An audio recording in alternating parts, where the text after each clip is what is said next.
अस्सलाम वालेकुम, मेरा नाम डॉक्टर शाहज़ेब है।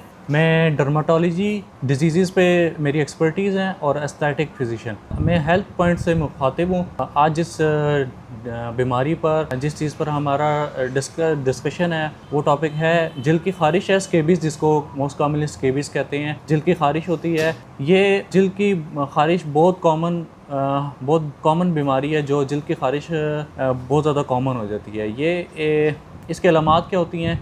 अलामात इसकी हैं कि रात के वक्त ख़ारिश बहुत ज़्यादा हो जाती है, एक से दूसरे बंदे को फैल जाती है ये, और एक से दूसरे बंदे को फैलती है और इसमें शदीद किस्म की ख़ारिश होती है। रात के वक्त सबसे ज़्यादा ख़ारिश होती है। ये फैलती किस वजह से? ये फैलती एक माइट की वजह से। माइट मतलब एक कीड़ा होता है छोटा सा, स्कारपोटस केबियाई इसका नाम है। माइट कहते हैं इसे कॉमन ज़ुबान में। ये उसकी वजह से फैलती है। ये कीड़ा या ये माइट जो है ये आपकी जिल्द के अंदर, ये चूँकि जिल्द की ख़ारिश है तो ये कीड़ा जो होता है ना जिल्द पर मौजूद होता है, वहाँ पर सुरंगें बनाता है, वहाँ पर अंडे देता है, जिसकी वजह से ख़ारिश होती है। सुरंगें जब बनाता है तब ख़ारिश होती है। फिर जब अंडों से और ज़्यादा बच्चे निकलते हैं फिर ये बढ़ जाते हैं, जिसकी वजह से ख़ारिश होती है। और ये रात के वक्त इसलिए ज़्यादा होती है क्योंकि ये आपके कपड़ों में, आपके बिस्तरों में ये छुप कर बैठा हुआ होता है। जैसे ही आप अपने बिस्तर पर, बेड पर, कपड़े पुराने उनमें होते हैं तो ये उनमें फैलना शुरू हो जाता है। ये जिल्द पर चलना शुरू होता है, सुरंगें बनाना शुरू होता है, उसकी वजह से शदीद किस्म की ख़ारिश होती है। इसके बज़ाहिर कोई निशानात नहीं होते, लेकिन ख़ारिश बहुत ज़्यादा होने की वजह से हल्के हल्के निशान बनना शुरू हो जाते हैं, लाल कलर के छोटे छोटे से धब्बे बनना शुरू हो जाते हैं, और जिसकी वजह से शदीद किस्म की ख़ारिश होती है। ये फैलती किस वजह से है? ये एक दूसरे से बंदे को इस वजह से फैलती है जब आप उनके बहुत करीब रहते हों, जैसे कि बहुत ज़्यादा हजूम वाली जगह जैसे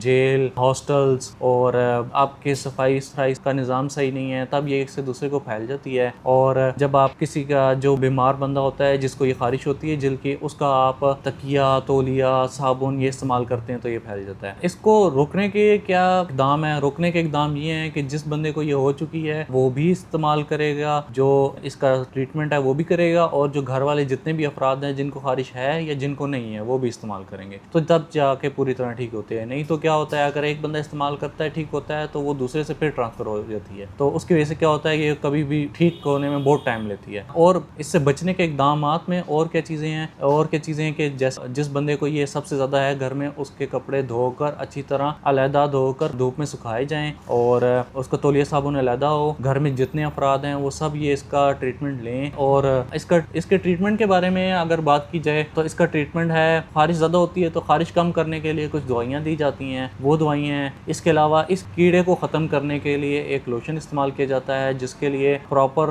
इंस्ट्रक्शंस होती हैं, समझाया भी जाता है मरीज़ों को जो सही तरीके से नहीं इस्तेमाल करते, उनको फिर ये ठीक नहीं होती। समझाया ये जाता है कि इसको लगाने का तरीका ये होता है कि पूरी रात ये लगाया जाए लोशन, फिर अगले दिन नहा लिया जाए, नहा के अच्छे साफ़ सुथरे कपड़े पहने जाएँ ताकि ये कीड़ा पूरी तरह से ख़त्म हो। ये जो लोशन है या ये जो कीड़ा है ये इन ऐसी ढकी छुपी जगह पर, जिस्म की जितनी भी ढकी छुपी जगह होता है उन पर छुप कर बैठा होता है, और फिर जैसे आप बिस्तर में चले जाते हैं तो ये निकल के ख़ारिश करना शुरू कर देता है। तो लाजमी हम ट्रीटमेंट में, इलाज में ये ज़रूर बताते हैं कि जितनी भी जिस्म की ढकी छुपी जगह हैं उन पर ये लगाया जाए। अगर वहाँ पर नहीं लगाया जाएगा तो वो कीड़ा ख़त्म नहीं होगा, और ख़त्म नहीं होगा तो फिर ये ठीक नहीं होगी। और कम अज़ कम इसका इलाज जो है ना 1 से 1.5 महीने तक किया जाता है ताकि ये पूरी तरह से ख़त्म हो जाए। और इसके लिए सबसे ज़रूरी क्या एहतियात है? एहतियात ये है कि जिस बंदे को ये हो चुकी है उससे थोड़ी दूरी इख्तियार की जाए, उसका तौलिया साबुन ना इस्तेमाल किया जाए, उसके कपड़े घर वालों के कपड़ों के साथ मिक्स ना हुए जाएँ, और इसके इलाज के लिए कम अज़ कम 1 से 1.5 महीना आप चेक करवाना पड़ता है, ट्रीटमेंट देना पड़ता है।